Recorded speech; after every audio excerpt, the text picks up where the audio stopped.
Good afternoon, comrades. I'm John Holland, past commander, VFW Post number 1, and I'm proud to introduce you to my comrades at VFW Post 1, revitalizing posts, recruiting new members. To conduct things today, we have Michael Mitchell, Commander Post 1, Brittany Barches, Senior Vice Commander Post 1, Tony Adams, Quartermaster Post number 1. Would also like to recognize in the crowd we have past Commanders-in-Chief Kramer, Burgess, and Nair. Comrades.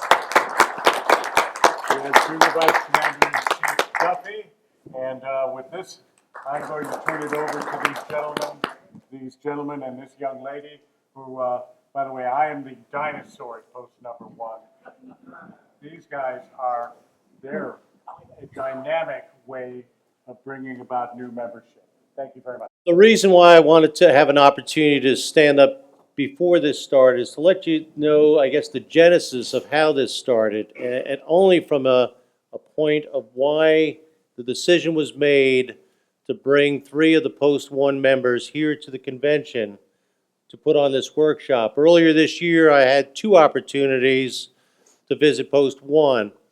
Several departments as I went through the year as Junior Vice Commander. One of the things that I felt was very important and gave me a lot of information as your Junior Vice Commander-in-Chief to better understand this question of what it is about the millennial generation, these young Iraqi and Afghanistan vets, what it is about the VFW, if you will, as a product that we need to look at, we need to examine, evaluate, modify, and change the way perhaps that we're doing business on a day-to-day basis as an organization. When I went out to VFW Post 1, when I went to, I met with the Gibbsboro, New Jersey folks, are they them here? Another post is made up of a lot of young Afghanistan vets. What I saw was that they were trying to do things that perhaps we that have been in the VFW for many years might perceive initially as being non-traditional, might perceive as being a little bit bold, might even perceive them as being a little bit of a rebellious type of a group of VFW members. And let me tell you, everything that they're doing is all of those. All of those. And there's nothing wrong with any of those. From time to time, they may hit the curb of the bylaws. And I've told them they need to come back onto the main side of the street. And they understand that. But I think what's more important, that as they continue driving this new vehicle, this VFW product that they are presenting to the membership out in Denver, Post 1, is that they are bringing some bold initiatives, bold programs. They're addressing many of the questions that we have been stumping, trying to figure out what it is. What is it? Why can't we attract that young VFW member into our post? They're going to present to you some of those answers. As I told the Junior Vice Commanders at luncheon just a short time ago, open your ears, but more importantly, open your minds to some of the information that they're going to present to you today. I think there is absolutely many things, but perhaps even if you took one thing from the presentation today and brought it back home, but it's so important that you keep your mind open to what they're doing. They've got some very wonderful programs out there. I'll end with this. I have a collection of VFW publications. One in particular I read, and it was a short little editorial to the staff at the magazine, and the gist of the message was, what is it about these young veterans that they won't join, they won't engage, they won't become active in our VFW? What is it about them? But I will tell you that magazine was dated 1921. I have to believe that the person that wrote that was one of the original members from the 1899, now getting on a little bit, and was lamenting about which group of veterans. The veterans from the Great War, the World War I veterans. Why can't we get these young veterans to join? The problem is not unique. The challenge has always been there. The solutions, I think, will always be different. So please, I appreciate you attending, and I think Post 1, as I've called it, Post 1 is the VFW Post of the future here today. Thank you. Thanks,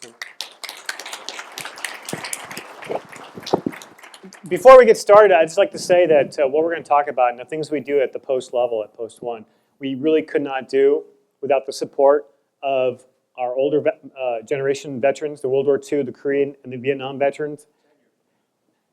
Tenure, there we go. Without their support, we couldn't do this. And also without the support of the Department of Colorado or the national level. So we just want to acknowledge that and thank everybody for that. So last chance, everybody, if you haven't yet, please text the word POST1. Use your cell phone text message to the phone number 33733. A lot of people in here have already done it. If people next to you are having issues, please help them out. What you're going to get is a link to our website, our social media. You'll also get a link to download this entire presentation. So I'm not a fan of taking notes, so I figured there's other people like me in the audience. So no, you don't have to write anything down. No. And just real quick here, I'll give you a quick rundown of how last meeting went. So this text message service, 115 people used it at the very last meeting. Our room capacity was only 100 people, so that just shows you how this was bursting at the seams in here. But everybody did that little action right there. And what was really neat is so 70 people, or 61% of that audience, actually downloaded the slides, and I'm sure that number is going to go up over the next coming weeks. Just want to run us through what we're going to be talking about today before we get into it. First, Michael here is going to let you know about some of the things we're doing so you can get to know who we are and sort of introduce the topics that we'll be discussing throughout the presentation.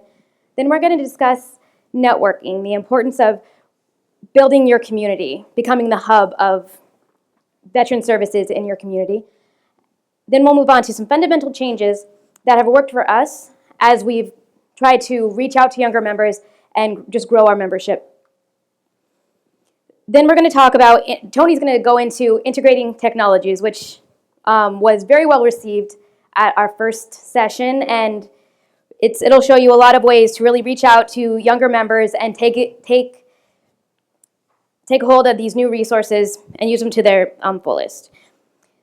Finally, we'll talk to you about keeping those younger veterans that you're going to recruit with all these awesome new technologies and these new strategies before taking questions and your ideas about how to recruit younger members. Back in February, we were profiled in the VFW magazine. And as a result of that article, the VP of Talent Acquisitions from Time Warner Cable called me. He's a comrade with the Post back east. That led to we started talking, and I'm a member of ESGR. We held an employment workshop for veterans and employers. They came out as a result of this article. They hired 4 veterans on the spot. One of those veterans was 3 weeks from eviction. When they made him the offer on the spot, he started crying. And so that's why we're here. It's not about Post 1 recognition. It's not about media print. It's about the larger picture and the ripple effects that come of that. And I'm very proud that we were profiled that led to someone not being homeless. So I just want to bring that full circle. Again, to introduce myself, my name is Michael Mitchell. I'm the commander of John S. Stewart, VFW Post number 1. I serve as an employer outreach for ESGR, and I also own an executive search firm in Denver, Colorado. I first became involved in the local veteran community about 12 years ago when I walked into Post 1 wondering if it was the first post, and it is. For the first few months, I wasn't even a member. I never considered joining the VFW. I didn't think I was eligible. I'm not from a major war. I'm from an operation that no one's really ever heard of, but I received the qualifying expeditionary medal. I basically went in, like everybody else, for the $1.25 Jack and Cokes, not so much on the Coke. I have served through several different officer positions, including my 3rd term as the commander of the post. We went from having a canteen but not having 6 members in attendance for quorum at the monthly membership meeting with a home and a 6-figure debt and no social media presence to now averaging over 60 members at our monthly membership meeting, over almost 3,300 Facebook followers, 75 to 80% of our membership on email, and the Denver Chamber of Commerce named us the Small Nonprofit of the Year, all without a home. Last year, we bought a building for the first time in 7 years, and we have, in the heart of the Denver Art District, and with explosive growth and membership, all without a canteen. And how do we get to this point? It's not about making new members conform to the VFW culture. It's about making VFW Post adapt to the needs and skills of its members. Don't tell members what they can't do. Have them tell you how they want to serve and make that possible. While Post 1 is unique due to its status as the first VFW post, sorry Ohio, those folks are a small percentage of our membership. We are averaging double-digit monthly new members because of our culture, not our number. I will be using Post 1 as a reference point during this discussion to illustrate my firsthand experience in motivating, growing, and managing an all-volunteer organization. Our culture is not a nation of joiners. Civilian, fraternal, and volunteer organizations across the spectrum struggle to recruit new members and then work hard to keep them engaged. It can be like herding cats. But that is changing. This generation of current conflict veterans are joining organizations that are engaging their communities and helping fellow veterans in substantial ways, not just cheap drinks. I personally feel that overall, the VFW has missed a moment at the post level. Today's veterans have something to say, to contribute, and instead of joining VFW to channel that energy, they are creating organizations like Mission Continues, Team Red, White, and Blue, Team Rubicon, and others that are national or local in scale. People join organizations because they want to be involved, to engage and feel that they're contributing to something that leaves a mark or helps people. The first step that we took at Post 1 was to change our meeting day and time, to approach active duty and reserve units, then student veterans on the local college campuses. Our current Senior Vice Commander, Brittany, was a student veteran president at MSU Denver. Quartermaster Tony was the president at University of Denver. We used to meet at 10 a.m. on Saturday, and frankly, I'd go to the post hoping we wouldn't have 6 people for quorum, so I'd go hiking, biking, or skiing. If you want younger members, you have to consider the lifestyle of the 20, 30, and 40-somethings. They have outside interests. They have family, school, careers, and more. We are part of their lives. We're not all of it. We made the decision to move the meeting to 7 p.m. on Thursdays and recruited younger members to pick up our older members. Not only did we solve a scheduling problem, we created an irreplaceable intergenerational camaraderie opportunity. I often have younger members who volunteer, and sometimes there's a little bit of thumb wrestling going on to take some home of our World War II veterans. And to be real honest with you, and we all have them in our posts, at Post 1, they're celebrities with our younger members. But it wasn't the magic bullet. If you're expecting a single idea that will change your post overnight, I don't have one. For us, it was lots of ideas, hard work, and personal interaction. Each VFW post has its own identity and culture. Embrace it, cultivate it, grow it, and use that as your starting point. Getting new members to attend a meeting or drop $35 in membership dues is one thing, but keeping them engaged and coming back is completely different. My experience has shown that the key is to match the skill set or the interest of the member. While it can be labor intensive on the front end, depending on the organizational structure, it pays off. It's the key to a successful volunteer engagement and experience. Take seriously all ideas. It may seem crazy at first, but listen to them. One of our members came to us and said we should offer yoga classes. My role is to enable members to express their ideas, their needs, and I execute them.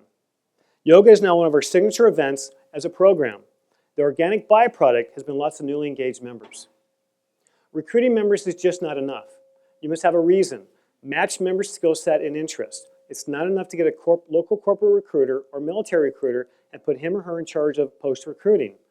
What if they don't want to spend their off time doing their day job? Perhaps they're more interested in leading a yoga class, seeking donations for the post, booking events, do post improvements, manage the Facebook account. There are so many needs for today's VFW posts. Show how the programs and services make an impact. Listen to your members, gather their ideas, and while some of them will work, some of them won't. But the member will be recognized, and they will understand that they are valued, taken seriously, and have something to offer. Today's generation of veterans do not want to sit at a bar. They want to contribute to their community and their comrades. But the opportunity has to be substantial for effective involvement. Tony was first our CIO and then our CFO. And yes, I said CFO. When I became the commander, the first thing I did was run Post 1, not as a VFW post, but as a nonprofit. When I engage with the business community, I use the title Executive Director.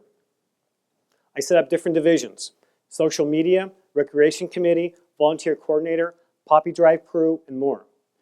The officers of Post 1 meet the Monday, either in person or via conference call, prior to our membership meeting to discuss the upcoming agenda, issues, events, and work together as a board. I include non-elected officers as well. For Freddie, our service officer needs to be aware of what's coming up, what's happening to the Post, so he can effectively plan and support the Post and vice versa. Communication is key. Going back to Tony. As CIO, I'm always open to new ideas that he suggests. It is because of Tony that we accept memberships online. Tony will talk more about that shortly. But it's a model that should be adapted nationally, and it will help annual renewal membership significantly. Remember that the yoga class I mentioned? Now up to 22 folks attend weekly classes, and the buzz in the community has led to more members joining, increased positive stories, and community support. What we're seeing is that the new members who join Post 1 as a result of attending a yoga class, visit the Post during First Friday Gallery Walk, are active members who volunteer regularly. I'm going to let Brittany talk more about the First Gallery Art Walk and the Veteran Gallery shortly. I was asked by a writer for the National VFW magazine what our biggest barrier was for recruiting new members. And I answered honestly, it's the VFW. I spend 80% of my time overcoming that stereotype when you hear the words VFW, a dark bar. When the reporter followed up with the question, what's my biggest asset for recruiting women members? Again, I said the VFW, specifically other posts. I hear over and over again from women that when they walked into another post, they were handed a ladies auxiliary application and asked where the husband was. Or when a vet walks into a post, they're glared at, asked why they were there. Recently, a reporter from the Military Times was embedded with Post 1 for a week, and he wanted to see another post. I took him to one that I know well. They're great folks over there. We've helped them with some renovations, and until recently, their youngest member was a Vietnam veteran. When he walked in, he was glared at and growled at and asked, what do you want? Then I walked in, and they lightened up, and they said, hey, Michael. And they realized that he was with me. They're not a bad post, but that's just the culture that a lot of these posts have. The common feedback that I hear from our members is that they feel like they're a part of a family. And our older members miss a meeting or two, they get a call, see if everything's okay. Surgery, illness, death in the family, they're getting flowers on a card no matter where they live. And our membership is global. When you're part of Post 1, you're never alone. It's all about camaraderie, and that's the way it should be. Why did I join VFW Post 1? Camaraderie. Camaraderie. Camaraderie. Camaraderie. Camaraderie. Camaraderie. Camaraderie. Camaraderie. Camaraderie. Camaraderie. Camaraderie. Camaraderie. Post 1 attracted me and many of the other younger veterans and women because we focus on programs.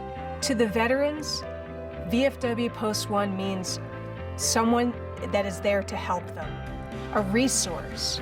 And we're not just a resource to our veterans, we're a resource to the families and the community.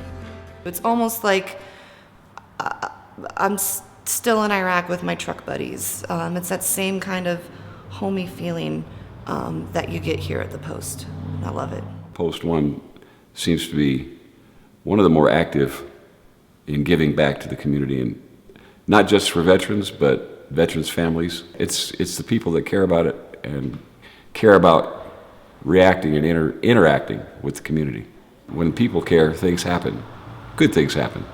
I came out Veterans Day and I signed up, and that's part of my life is actually giving back. So that's why I joined this particular post. It's not my granddaddy's VFW where there's a bunch of old guys sitting at the bar smoking and drinking and swapping war stories. They actually do something productive, and that makes me proud to be a part of it. I recognized that this chapter, this post, was much different than the other VFW posts. Our First Friday art events bring in veteran artists from around the United States. Most who enter our building are surprised that they are in a VFW post. Our post, art gallery, and veteran center successfully blend veterans into the community, which is the epitome of veteran transition. The quality artwork displayed is both vast and unique. The veterans who display it feel a real sense of accomplishment and pride from their work. Some visitors are blown away by what they see. Over 1,000 people come through our doors during our art events. The camaraderie between veterans and between veterans and the community is outstanding. So it's a newer generation, a younger generation, mind you. I'm motivated generation, and you know, I think we still have that mentality of being part of a group and working together to complete a mission. It's just so different than any other post. It's young and vibrant. Not to say that we don't have the old folks here either. Those guys are a blast as well. But we keep active. Every Tuesday we have yoga. Every Wednesday we have meditation. Every Friday there's something going on. Tonight's First Friday Art Walk, so this place is going to be packed with people coming in and seeing all of our art. An art gallery for VFW is pretty much unheard of. The camaraderie, everybody is like open arms. When I first came, it was, I didn't feel out of place. I felt like I was right at home, like I had been here all the time. The camaraderie that you get with people that are in this post is amazing. Everybody wants to do something. Nobody sits back and lets other people do it. Everybody gets involved. You saw a lot of younger members in that video, and the younger demographics brings unique issues. Communication platforms such as email via MailChimp, JotForm, text, Facebook, and more. But it's not just enough to email them once in a while or send them long emails. If it's long in a paragraph, the reader's moved on to a different app on their phone. At Post One, we compete every day to break through the many channels of static between the veteran and Post One. Facebook, Instagram, Twitter, email, and so many more. Regarding our Facebook page, we provide real content that showcases our culture, be it a poppy drive, volunteer event, profiling one of our members like graduating college, a short film being screened at a film festival, whatever it is, weddings, birthdays, post events, getting a new job or getting promoted. Don't just repost patriotic pictures of a flag or an eagle. Showcase your post as community and culture. And I'm using the word culture a lot on purpose. Do not discuss politics, online or at meetings. All politics are left at the door. Late last year, another post was emailing political views from one side. One of the members felt it was inappropriate and emailed him saying so. Their membership was challenged in retaliation. The commanding major general of the Colorado National Guard is now a member of Post One. The very platform of communication that you have to use to reach a younger volunteer is also your biggest barrier when breaking through on the smartphone. Assume any electronic message that's being received on a smartphone. How much information is a person willing to read on a small screen? They're reading your email and your post with a thumb. Everyone in this room is welcome to follow us on Facebook. During this workshop, you're going to see me taking pictures and posting on my phone. We are posting these in real time. That way our membership and our supporters feels like they're part of the community, and it's also fostering the feeling of being connected to the post and this convention. Turnover. Most are earlier in their careers. They come and go. They are graduating from college and starting full-time employment. Never take a member for granted. Appreciate each day you work with them. Empower them to mentor, be a mentoree, give them a sense of pride so they want to recruit others. It's not uncommon for a member to bring 1, 2, or even 3 of their comrades to a post meeting for the first time. Recognition. Never use the word I. It's always we, you, and us. It's teamwork. The larger organization working together for an effective execution of its mission. The programs and services do not always have to be veteran related. It can also be something simple and fun that contributes to the culture or team building of the organization. At Post One, we have 2 beehives on our roof. I hear from members who have never been previously involved, that's why they got re-engaged. Also, this is really the culture who we are. The positive ripple effects will be numerous. Recruitment of new members, the cultural enhancement, the community recognition, and the positive word of mouth about our post is helping to breaking down the stereotype of the VFW, and we're getting some really cool honey as well. But what are the interests of today's younger volunteer veterans, veteran volunteers? How are they communicating with each other? What are the passions and reasons for their willingness to volunteer? How does your post mission fit with those interests? How can each of you in this room connect those 2 dots? By talking one-on-one, following up, and if the volunteer skill sets are better suited on another committee within the post, move them over. That will only help strengthen your post, and the word will spread around that your post listens to your members, values them, and it'll only go to increase our positive reputation in the veteran community. Your post, like Post One, is an all-volunteer organization. The personal interactions is key to a successful volunteer experience.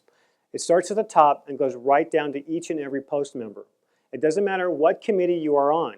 Thank the volunteer for their time, contributions, and ideas. Make them understand that the organization is only as strong and successful as the members' contributions. What do they want their post to be, not you? While our post is located at the Denver Art District, previously the building was an art gallery. We didn't buy the building for that reason. We liked the location because it was central and storefront. We didn't want the traditional locked door or the buzzer. The building allows us to be part of the community.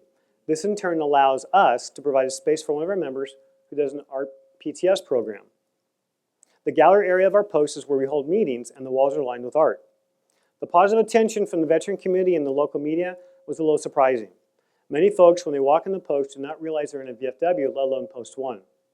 It's not uncommon for a new member to cite First Friday, yoga, the art program, or our other services program as a reason for their joining.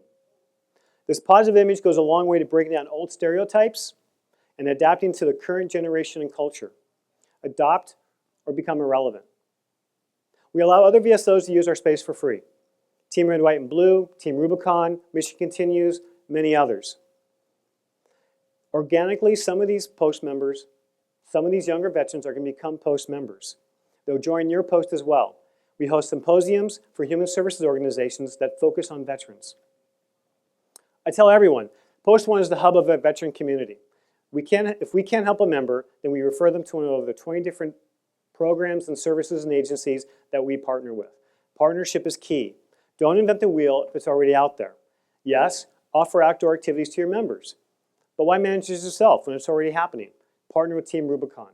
Partner with Team Red, White, and Blue. Both sides win with new participants. We don't hold monthly membership meetings just to hold a meeting. If you want members to show up, have a reason other than just reading reports. We tried for almost 2 years to get members to come at 6 p.m. for socializing before the 7 p.m. meeting. But parents have to pick up their kids from after-school activities and such.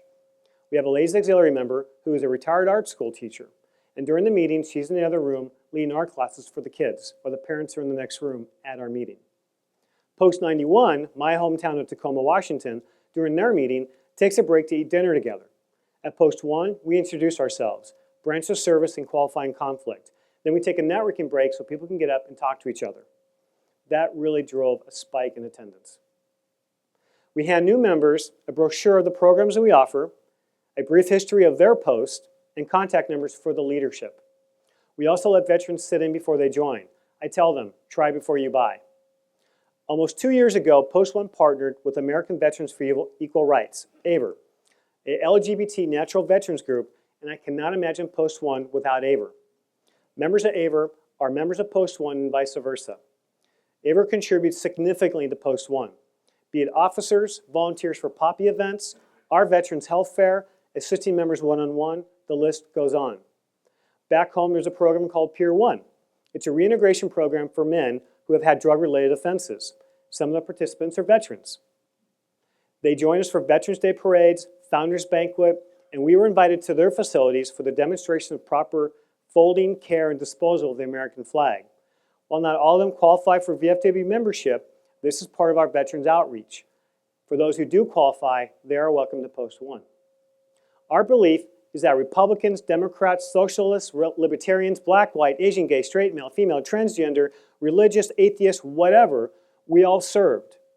Every person, regardless of who they are, if they are VFW eligible, they are welcome to Post 1, period. These examples demonstrate our culture and the vibrant energy of the membership while fulfilling the missions of the Veterans of Foreign Wars of the United States. Last year, Junior Vice Commander-in-Chief Brian Duffy stopped by our post, and he asked, why are we getting so many new and younger members? I said that we as an organization predate the VFW.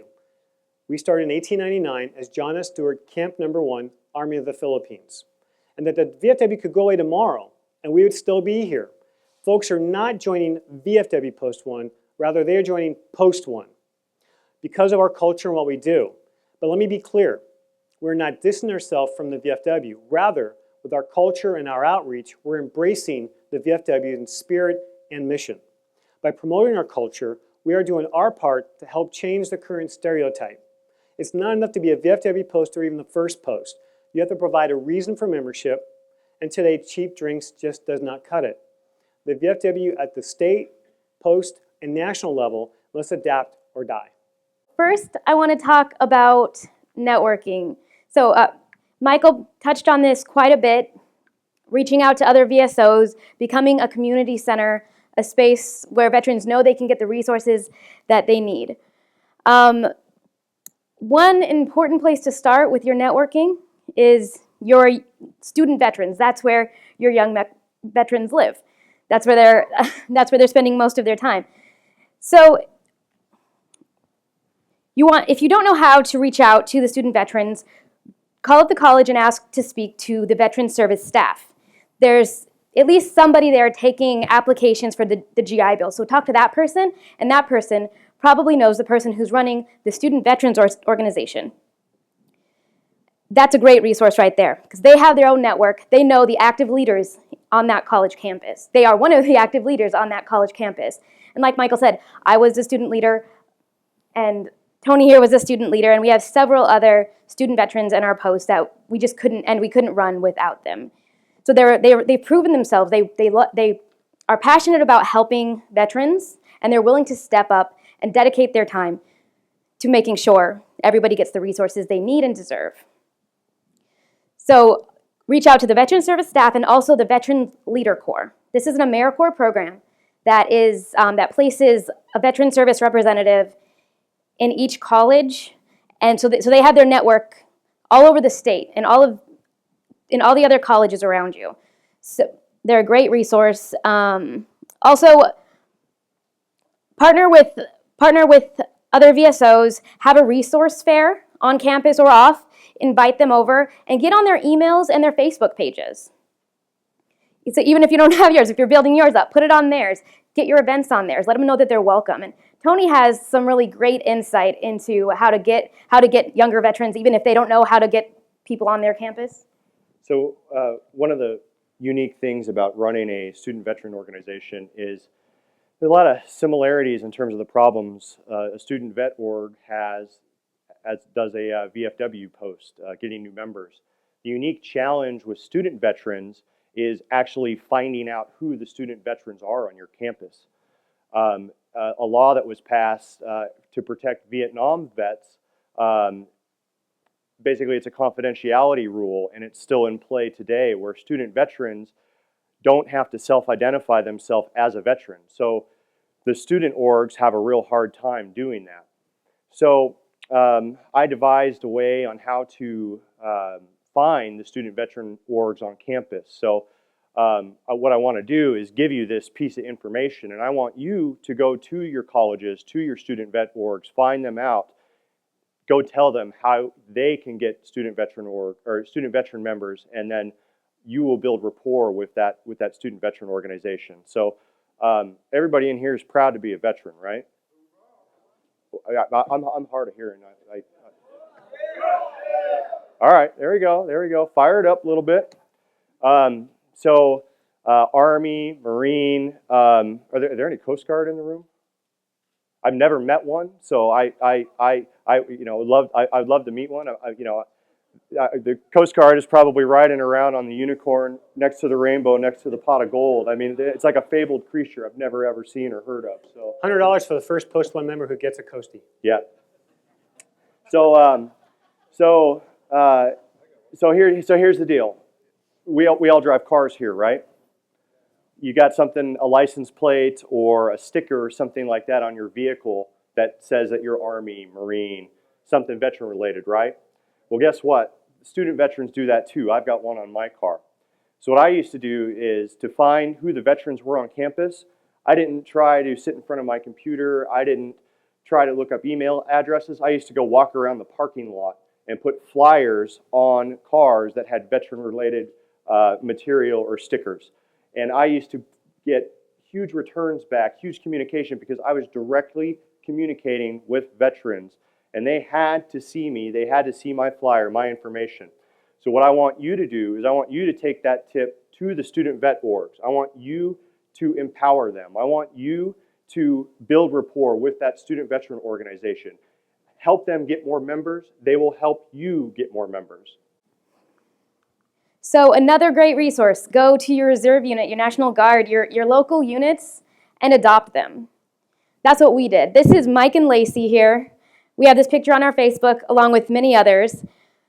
So we adopted them, we sent them a whole bunch of goodies. Michael will tell you a little bit more about the goodies. And it was just a great way to show that we're actively supporting our troops. And it was a great way for us to reach out to this entire unit that was going to come back VFW eligible, be like, you have a home when you get back and when you get out of the military. So they're already building this good relationship with the VFW, already breaking down stereotypes. And it put a face to the unit. So make sure you have at least one person that you're talking to regularly. Michael's going to tell you a little bit about the relationship he built with Mike and Lacey and their unit in Afghanistan. Real quick, what you don't see in that photo is that on the back it says Detachment Afghanistan, and we had to get special permission from the National Catalog to get that done. And Mike and Lacey won't give up the hats. We kind of thought we'd put it in the showcase, and they're not giving it up. We sent about 30 packages of what they wanted and needed. And I make no offense to the elementary school kids out across America, but we didn't send school letters. We sent them things they needed and they wanted in the field, because they're in the bush. And it was really surreal because, and Tony's going to talk more about the technology, but I was Facebook messaging with Mike while he's in Afghanistan, and I was at my nephew's high school graduation at the University of Denver. So after you do that, host some events and invite other VSOs in.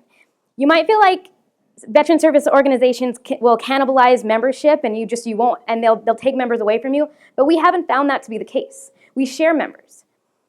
New veteran service organizations like Team Rubicon, who goes out and helps in natural disasters and things like that, or Team Red, White, and Blue that goes out and runs marathons together, they're really attracting younger veterans. So we invite them in. We want them to host meetings there. They come to our yoga. We have good relationships with them, and we share our membership. And also, there might be a veteran service organization out there that specializes in serving your veterans in a way they really need to be served. So trying to provide that for them and reinvent the wheel is not the best way to go about it. You can bring somebody in that will meet that need better, and you'll be building a stronger veteran network, so better serving your community. And you'll have more people coming to your post, because again, you're going to be that hub, you're going to be that community center that the VFW was for so long, and we've sort of fallen away from a little bit. And one little thing about Team Rubicon and Team Red, White, and Blue, these are actually homeless organizations. They don't have posts and regional offices and places where they can meet. So you can invite them into your posts and let your post be their hub. The average age of these organizations are 40 and under. They have so many young veterans. So invite them in, get them into your post. And I've used the term, Tony's used the term, hub. Veteran hub of the veteran community. Plagiarize, steal it from us. It's not trademarked. I mean, that's the attitude that we're encouraging everyone to use. Mm-hmm. And if you're wondering where all these veterans are and where their motivation is, it's in these other organizations, these active organizations. Just bring them in. So, and Tony's going to tell you a little bit about a specific event that we hosted where we brought in a lot of other veterans organizations and communities, other community members, because there are a lot of civilian organizations that really want to support veterans. So we want to bring them in. We want their resources for our veterans. And yeah, Tony has all the information about that. So I'm big on integrating the community into our post. I mean, the community has veterans out there you don't even know about. There's community support, financial support, support with other veteran service organizations, etc. It's really one of the biggest ways to find veterans you don't know exist and get members there that you wouldn't have gotten already. So the way that I integrate into the community with our post is I put on a veteran health fair, or we put on a veteran health fair. We did the very first one in Denver last year, and what it was we basically had 150 volunteers. It was about a 50-50 split between medical personnel, non-medical personnel. We had veteran service organizations. We got the Department of Veteran Affairs to come out with their enrollment computers on a Sunday. So we were actually enrolling veterans into VA healthcare on the spot. We made an amazing relationship with 9 News, who's the biggest media outlet in Denver, and now we've got an inside contact there. We had some of the service dog organizations, just so many good things. And we were able to make some good contacts with some local donors for money. So now we have other projects that they're willing to fundraise and help us out with. So much can come from not limiting yourself to the veteran community, but expanding to the greater community. Fundamental changes, scheduling. Michael touched on this a bit. So younger members, we have kids and jobs in school, and so we need to try and work around that. We have a daycare now, as Michael spoke on, and that's been really successful because Tony's kids were always running around playing hide and go seek, and it's dangerous in that old building. So we have the art classes now, and it's working out very well. And we did a survey on Job Forum, which Tony's going to tell you about in a little bit. We got a great response. We got 90 people wrote us back, and 70% of those people said that the reason they couldn't make our volunteering or our meetings was because there was some scheduling issue. So just be responsive to that. Maybe hold a meeting on a Wednesday instead of a Tuesday or a Saturday sometime. Now, also our activities. I think this is the most important change that you can make, and it's my opinion, of course, not everybody's, but you want to bring the young veterans in to be engaged, and that's what Team Red, White, and Blue and Team Rubicon, these organizations that are built by young veterans and that are attracting all of our young veterans. That's what they do. They have purpose, and they have a place for that member to be. As soon as they walk into a meeting, there's something for them to be doing. And so when we have our art classes, our yoga classes, our outdoor activities, they walk in and they're not just getting stared down by people at the bar that don't know them and wondering who they are. They're like, okay, I'm here for a class. I'm going to sit down. I'm going to listen to my class. I have a place to be in this space while I get to know who you are and what your post is about. So we're in the art district. An art gallery makes sense. We have an art therapy program. So an art gallery makes sense, but that might not work for you. But find something. The martial arts, maybe it's going out to a shooting range. I've seen that work. The Young Guns in Virginia, that's working well for them. Again, another great program everybody should learn about. But in volunteering, we have the health fair we were telling you about. We have a picture of that up here. That was a great way for new members to come out and get involved. And it made me feel so proud to be a part of this post because I could really see right there how we're helping people and how quickly we could motivate young people to volunteer and get involved in the community. Finally, things that are definitely not working. The depressing dive bar with sad old alcoholics.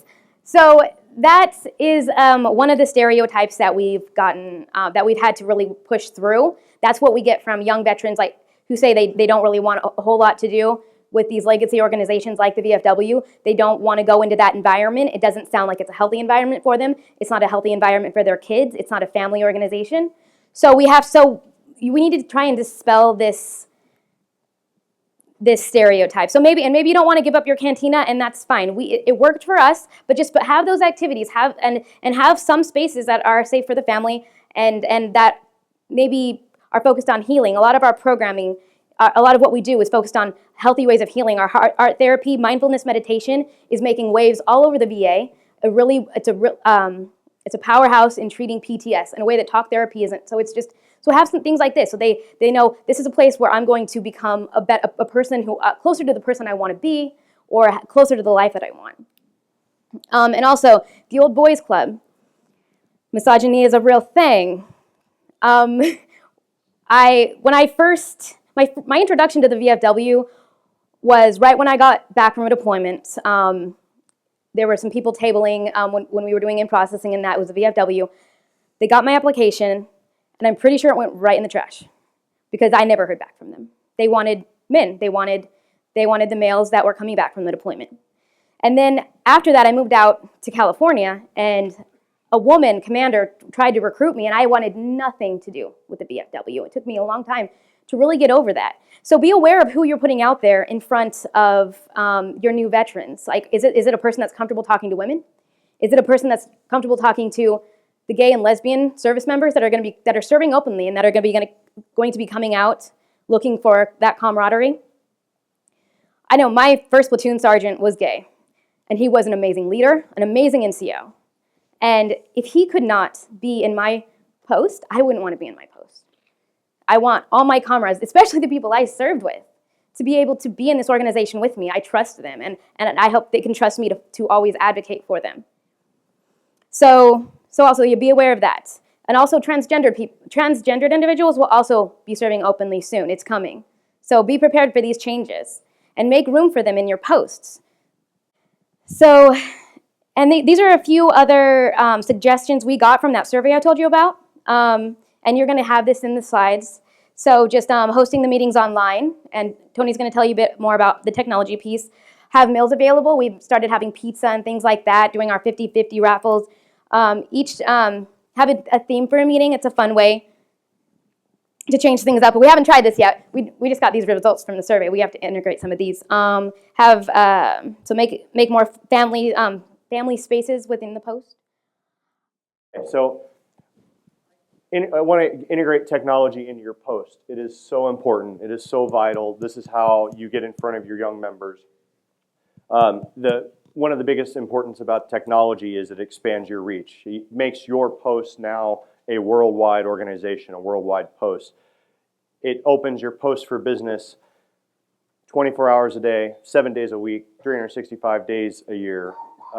It makes everything so much more efficient when you're trying to communicate with new members or existing members. So my first piece of advice is, if you're going to do anything in your post related to technology, start with social media. How many of you at your post, how many of you guys have Facebook? Okay, keep your hands up, keep your hands up. How many of you that have Facebook are accepting new members on your Facebook page? And payments, and you can upload their DD-214. And they renew, annual members renew their payments automatically. No more hands? All right. So I'm going to get into how to do that here in a minute. But my point with social media is it is huge. You can put all your events on there, your news. You can get new members. You can get donations like we did. One side note here, how many of you have Wi-Fi in your posts? Okay, I'm guessing the same ones have Facebook.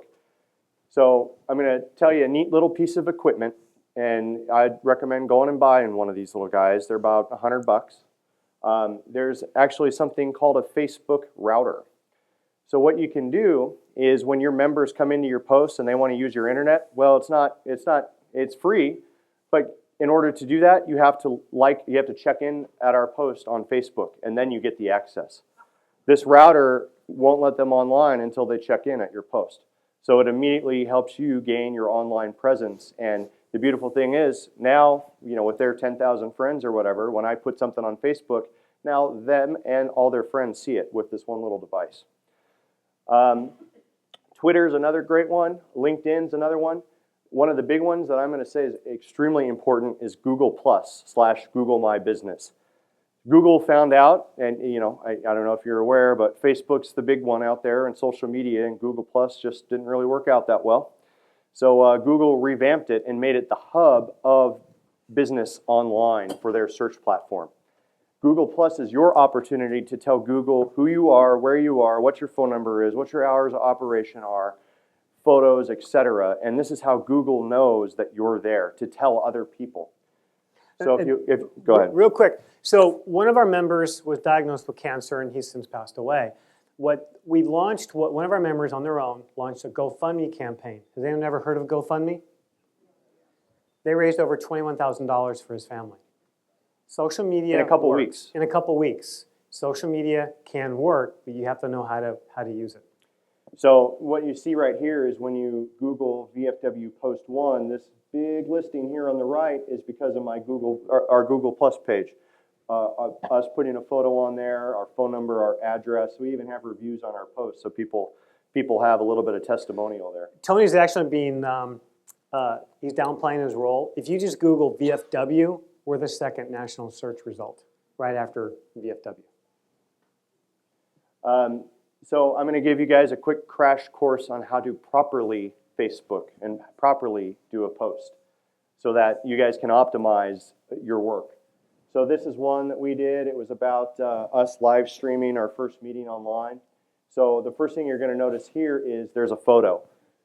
Absolutely, positively, if you ever do a Facebook post, at minimum include a photo. It's going to get you a lot more views.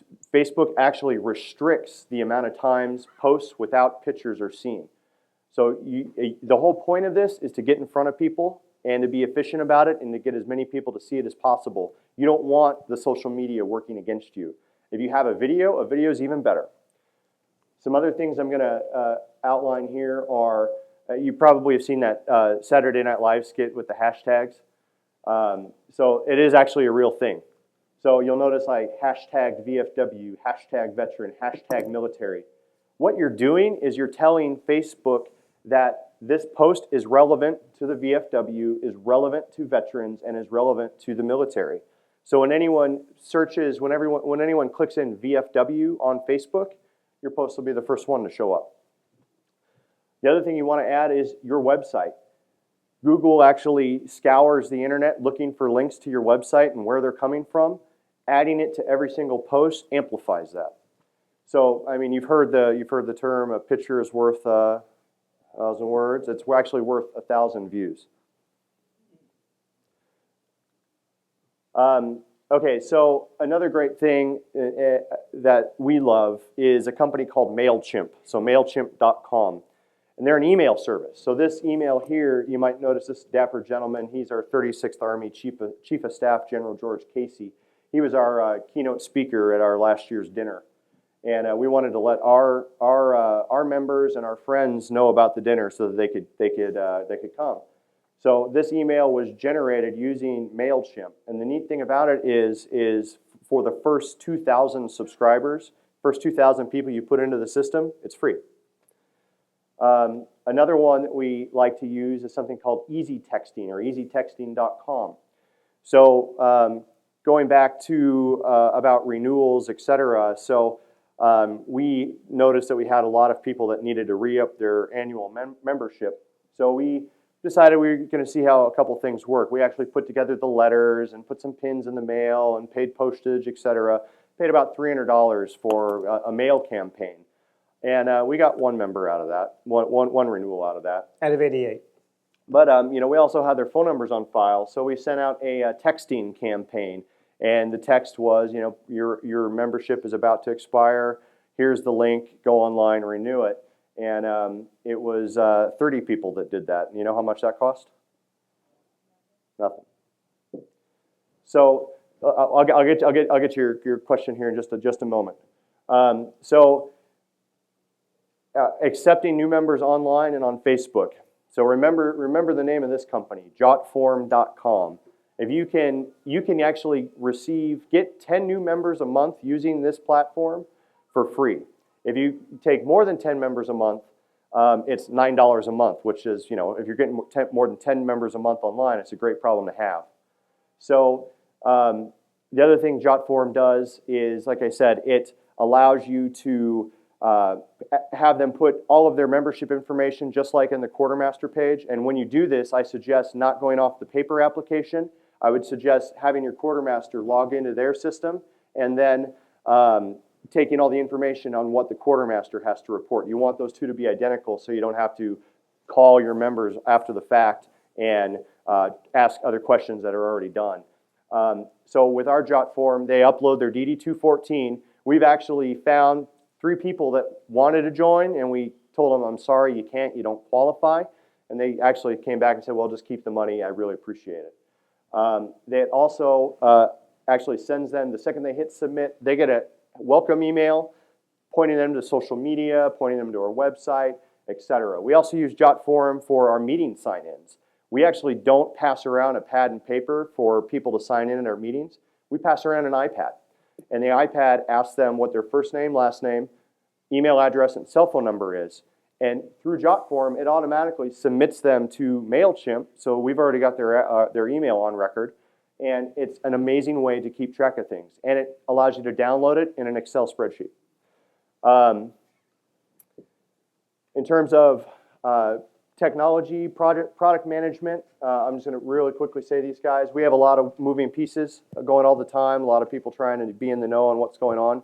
Teamwork.com is a great back end to administer projects. Volunteer Spot, if you have a lot of volunteers you need managing, they're a great company also. And I'm going to just blow through this really quickly here because the next slide is going to really be important. With your websites, if your website is any older than, let's say 3 years, it's too old. And what I mean by that is your website is not mobile responsive. The thing that Google knows is that about 60% of searches executed today are done on a mobile device. So Google wants to give relevant information and good-looking information to its users. A mobile responsive website looks good. If it's not, Google is actually restricting you because it might be a bad result. That's how Google views it. So you might need to look at getting your website redone. We use WordPress.org. You install a theme on it to make it look pretty. This company here, Themify.me, they offer great ones. You have to host the website somewhere. InMotion Hosting is an American web hosting company that is affordable. And I keynote on American because those are hard to find nowadays. And their customer service is unparalleled. You can get someone on the phone in 30 seconds. This company here, Cloudflare.com, that makes your website fast. Speed is one of the #1 indicators, or one of the #1 algorithms used to determine how quickly or how well a website comes up in Google search results. The faster your website is, the better your website will rank. And then this company, Yoast, that will help you get found. Now, I probably went over your guys' head. My point is just to listing these guys just so that you've got the resource. Because the next thing that you're going to do, so while you're out talking to your student veterans about walking around the parking lot so that to pass out flyers and help them find new members, when you go find the president there, the veteran service representative, you're going to ask them what veterans they have that are in computer science programs or website building programs or marketing programs, etc. You're going to ask for their help with everything here. And now you've got them, now you can give them direction and a shopping list on what you want your new website to look like. So now just, actually, Vita, she must have seen our slides because she just rolled us right into retaining your members after you get them. So what you want to do is give them a job. Be like, so they have a place. So when they're walking into the meeting, they're just not in the background waiting for a minute to speak up. They already have their place. They already have their focus. So get somebody to help with the social media. But when you get that young member, be like, okay, we could really use your help with this. And if they're a little hesitant, give them some space. Keep reminding them, keep mentoring them, and draw them in. Find their space for them. Find out what they like. When I meet a new member, like we usually have the new members stand up at the meeting, and then we try and figure out what they want. We go to them, we mentor them, and I say, so what are you into? What would you do if you weren't here at the meeting with me right now? What would you be doing? And the rec committee might be planning something and they could use their help, their ideas with that, or they could be into something that they could teach a class on. Like that's a lot of our classes. We have a photography class now because somebody who's a photographer was interested in engaging with her peers that way. You can also, maintaining the website, really, all the technical stuff. I don't want to do that. Give it to someone else. But also, I want to say because our state quartermaster, Bruce Dolan, and our new state commander, Pete Buchanan's in the back, I have to say that, 12 years ago, our relationship with the department was ugly. It was toxic. We were on a bended knee with a suspended charter. You fast forward today, we couldn't do a lot of this without the support of our department. And for you department commanders that are in this room, support your posts. Embrace their energy, their youth, and their ideas. Together, you can't do it alone. I sincerely believe that. Mm-hmm. So be responsive to their needs. Ask them what they want. Ask them what's keeping them from being more engaged than they already are. And then respond to that. Make some changes. Show them that they're important to you and that their problems will be resolved, or at least you will try to meet them where they are and get them more engaged.